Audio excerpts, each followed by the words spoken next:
Hey guys, Wet Movie 1 back here again for another movie review for you guys today. I just got out of the early show of Godzilla, starring Elizabeth Olsen and Bryan Cranston. And before I get into my review and let you guys all know what I thought about this 2014 release of Godzilla, I just want to let you guys all know I'm not a big super nerd when it comes to Godzilla, so I don't know all the ins and outs of all the other, Godzilla movies. I liked watching them when I was a kid with my dad and my family. It was kind of fun.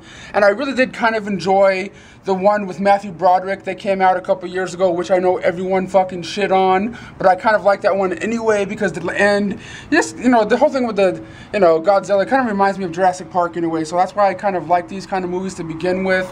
But in this movie, Bryan Cranston plays like a scientist or something like that, and he's kind of going crazy and he's going out of his mind because 15 years ago or a certain amount of years ago, his wife died in the plant that they both worked at because there was like this big meltdown or supposed meltdown that all his, all the people behind of what's going on told Bryan Cranston that's what it was the meltdown. But Bryan Cranston knew in his heart that there wasn't a fucking, it wasn't a meltdown. It had to be something else. And of course, that something else is, Godzilla.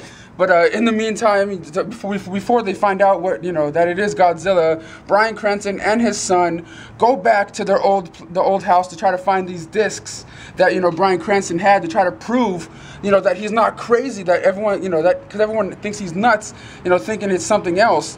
And he goes back to his old house, but it's under a quarantined area, and they get into that quarantined area, taken in, to where all the secret stuff is going on, and find out what is really going on, which is, Godzilla and other stuff that's going on in this thing. That's pretty much the movie in a nutshell. I enjoyed it for what it was. It could have been a little bit shorter. I always like seeing the Godzilla character on screen. Like I said, I like Jurassic Park movies. I like just seeing like big Jurassic kind of creatures, like roaming the earth doing their thing. The only real complaint I have for this movie is I wish Elizabeth Olsen and Bryan Cranston were in it a bit more.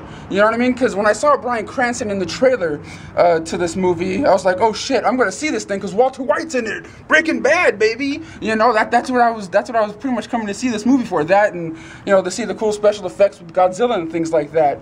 But all in all, guys, I'm gonna have to give this movie. I can't crap on it, okay? Because I did like the one with Matthew Broderick a lot. So I'm gonna give this one an 8 out of 10. It is worth watching because it is a summertime movie. I think this one is probably gonna stay #1 for. I'm gonna say probably 2 or 3 weeks before it gets kicked out of the #1 spot in the in the top box office or whatever like that.